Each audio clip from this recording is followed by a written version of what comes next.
Hello students, welcome to our YouTube channel the legal Vani. आज हम बात करने वाले हैं treaties as a source of international law.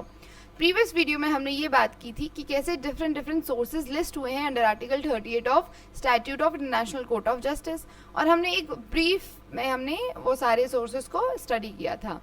आज से हम वो पर्टिकुलर सोर्सेज को एक पर्टिकुलर डिफरेंट और डिटेल वीडियो में हम लोग देखेंगे। ठीक है, यहाँ तक चीज़ें क्लियर है। In modern period international treaties are the most important source of international law. अगर हम ट्रीटीज की बात करें तो ट्रीटीज क्या है, मॉडर्न पीरियड में ट्रीटीज का रोल बहुत इंपॉर्टेंट है, और मॉडर्न पीरियड में ट्रीटीज वो इंपॉर्टेंट सोर्स बन के आया है इंटरनेशनल लॉ का। प्रीवियस अगर हम बात करें तो कस्टम पे ही सारा इंटरनेशनल लॉ बेस्ड था, कस्टम ही बेस्ड था इंटरनेशनल लॉ का। ये हमने सारा ओरिजिन डेवलपमेंट में देखा था।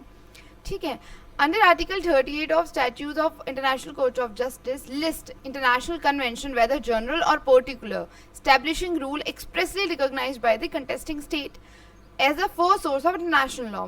आर्टिकल 38 जो हमने प्रीवियस वीडियो में देखा था, उसमें हमने ये देखा था कि फर्स्ट जो सोर्स लिस्ट किया है अंडर आर्टिकल 38 वो इंटरनेशनल कन्वेंशंस है। ठीक है, चाहे वो जनरल कन्वेंशन हो चाहे वो पर्टिकुलर कन्वेंशन हो। ठीक है, और पर ये दोनों कन्वेंशन चाहे पर्टिकुलर हो चाहे जनरल हो, ये सारी जो भी स्टेब्लिश होंगी इंटरनेशनल कन्वेंशन के अंदर, उसमें जो कंटेस्टिंग पार्टी होगी, ठीक है, जो डील करेंगी आपस में, वो सारी पार्टीज एक्सप्रेसली अपनी कंसेंट देंगी उन पर्टिकुलर या उन जनरल कन्वेंशंस को एक्सेप्ट करने के लिए। ये बहुत इंपॉर्टेंट फ्रेज है कि एक्सप्रेसली रिकॉग्नाइज्ड होनी चाहिए वो सारी कन्वेंशन, वो सारी ट्रीटीज। ठीक है, by the contesting state। यहाँ तक चीज़ आई थिंक क्लियर है। The term convention imply treaty, protocol या एग्रीमेंट। देखो, कन्वेंशन का अगर सिंपल मीनिंग देखें तो कन्वेंशन क्या है, जो जनरल अगर कुछ लोग, ठीक है, लोग मिल करके अगर एक पर्टिकुलर टॉपिक पे डिस्कस करते हैं और एक डिसीजन पे पहुंचने की कोशिश करते हैं तो वो पर्टिकुलर फॉरम को कन्वेंशन कहा जाता है। ठीक है, तो कन्वेंशन क्या है, अगर ट्रीटी है, प्रोटोकॉल है, एग्रीमेंट है, ठीक है, डिफरेंट कॉन्फ्रेंसेज होती हैं, डिफरेंट कन्वेंशंस होते हैं जिसमें एक पर्टिकुलर टॉपिक पे डिस्कशन होता है और एक डिसीजन तक पहुंचने के लिए वो क्या कर रहे होते हैं, वो डिस्कशन कर रहे होते हैं।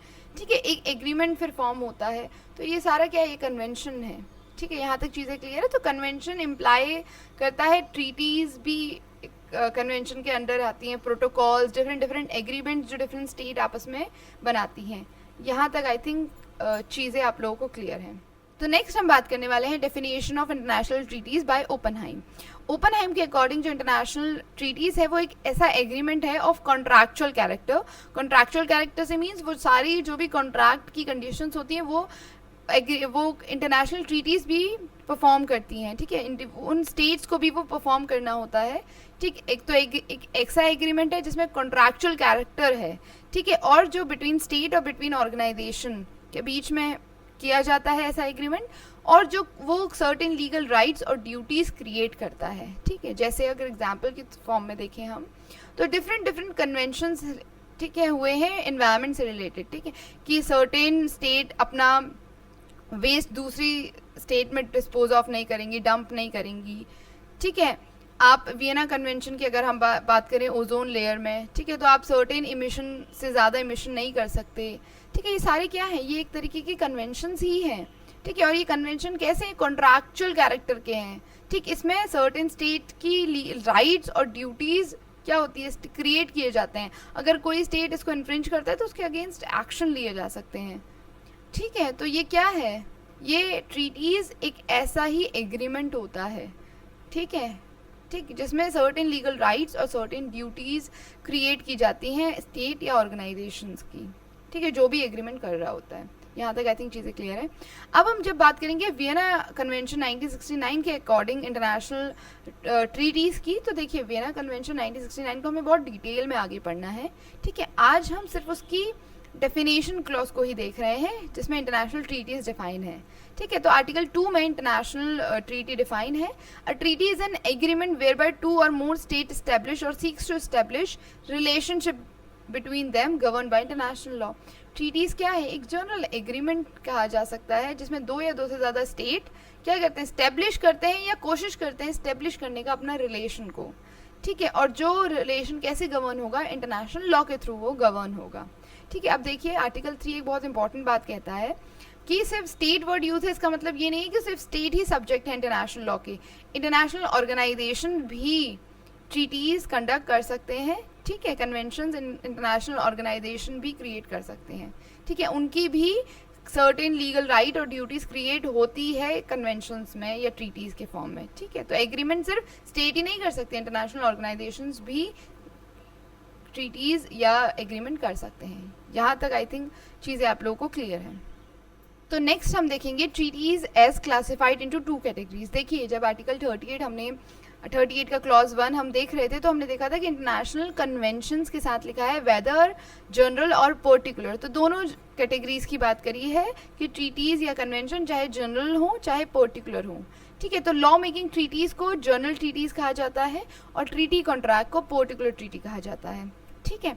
Law making treaties have a large number of parties and which are open to accession by other and create general or universal norm, ठीक है। लॉ मेकिंग ट्रीटीज क्या होती है? लॉ मेकिंग ट्रीटीज में लार्ज नंबर ऑफ पार्टीज होती हैं और ये ओपन होती है अदर स्टेट्स के लिए भी, ठीक है, कि वो भी इस ट्रीटीज को एक्सेप्ट कर सकते हैं, ठीक है। और ये क्या करता है, ये एक जनरल और यूनिवर्सल नॉर्म क्रिएट करती है, ये जो लॉ मेकिंग ट्रीटी है या इसे जनरल ट्रीटी कहते हैं, ठीक है। दीज आर ऑफ 2 काइंड, ये 2 काइंड की होती हैं, those initiating universal rule example UN charter and those laying down general rule जैसे Geneva convention of law of sea, Vienna convention on the law of treaties. देखिए जो law making treaties है, ठीक है, जिसे हम जनरल ट्रीटीज कहते हैं, वो एक लार्ज नंबर ऑफ पार्टीज उन ट्रीटीज में इंक्लूड होती हैं और वो ओपन होती है कि अदर स्टेट्स भी उन ट्रीटीज को एक्सेप्ट कर सकते हैं और जो भी उन पर्टिकुलर ट्रीटीज में जो भी डिसीजंस होता है वो एक जनरल नॉर्म की तरह कंसिडर किया जाता है, ठीक है। जैसे यूएन चार्टर, ठीक है, यूएन चार्टर बना, ठीक, एक पर्टिकुलर ट्रीटी को फॉर्मेशन से यूएन चार्टर बना, ठीक, और या फिर वो एक जनरल रूल बनाती हैं, देखो यूनिवर्सल रूल, ठीक है, जो सब पे अप्लाई होगा, और जनरल रूल, ठीक है, जो मोस्ट ऑफ द स्टेट्स में अप्लाई होगा, जैसे Geneva convention of law of sea या वियना कन्वेंशन की ट्रीटी फॉर्मेशन कैसे होना है, ठीक है, ट्रीटीज में पहला स्टेप क्या होगा, कौन कौन पार्टीज हो सकती हैं, ठीक है, सिग्नेचर, रेटिफिकेशन, ये सारे प्रोसेस, ये सारा वियना कन्वेंशन में है। तो एक जनरल रूल क्रिएट हुआ कि ट्रीटीज ऐसे फॉर्म होगी, ठीक है। तो लॉ मेकिंग ट्रीटीज जनरली एक यूनिवर्सल या जनरल नॉर्म क्रिएट करती है, जबकि treaty contract is a treaty between 2 और ओनली फ्यू स्टेट्स, ठीक है। ट्रीटी कॉन्ट्रैक्ट क्या है, एक फ्यू स्टेट्स के बीच में या दो से ज़्यादा स्टेट्स के बीच में कोई एक स्पेसिफिक मैटर्स पे कंसर्न या डीलिंग होती है, वो पर्टिकुलर ट्रीटी है, ठीक है। जनरल ट्रीटी जनरल नॉर्म बनाती है, पर्टिकुलर ट्रीटी जो 2 स्टेट या 2 से ज़्यादा स्टेट्स आपस में डील करते हैं, वो एक पर्टिकुलर सब्जेक्ट मैटर पे बात करते हैं और वो पर्टिकुलर रूल्स फॉर्म कर सकते हैं, ठीक है, जो वो सिर्फ वो दोनों ही जिसके लिए बाइंडिंग होंगे। यहाँ तक चीज़ें क्लियर है। Treaty embody the express consent of the parties. देखिए ये बहुत इंपॉर्टेंट है, आर्टिकल 38 में भी मैंने जब आपको बोला तो मैंने बोला कि एक्सप्रेसली वर्ड को आप प्लीज़ याद रखिए कि एक्सप्रेसली रिकॉग्नाइज होने चाहिए, चाहे लॉ मेकिंग ट्रीटी हो चाहे ट्रीटी कॉन्ट्रैक्ट हो, ठीक है। ये क्या है, इसमें एक्सप्रेस कंसेंट बहुत ज़रूरी है, ठीक है। इसीलिए ओपनहाइम की जो डेफिनेशन है जिसमें उन्होंने बोला है कॉन्ट्रैक्चुअल कैरेक्टर, ठीक है, उन्होंने इसीलिए बोला है कॉन्ट्रैक्चुअल कैरेक्टर की कंसेंट होनी चाहिए दोनों पार्टीज की। यहाँ तक आई थिंक चीज़ें क्लियर हैं, ठीक है। देखिए treaties as a source of international law हम लोगों को इतना ही डिस्कस करना है। जब हम वियना कन्वेंशन के अकॉर्डिंग ट्रीटीज़ को डिफाइन करेंगे तो हम उसमें पूरा फॉर्मेशन से लेकर के रिक्वायरमेंट से लेकर के सारी चीज़ें डिटेल में स्टडी करेंगे, ठीक है। तो सोर्सेस के लिए ट्रीटीज़ को समझना इतना इज़ सफिशेंट। इसके बाद हम कस्टम और other sources of international law पे बात करेंगे। Thank you so much, hope you will join us in our next video. Thank you.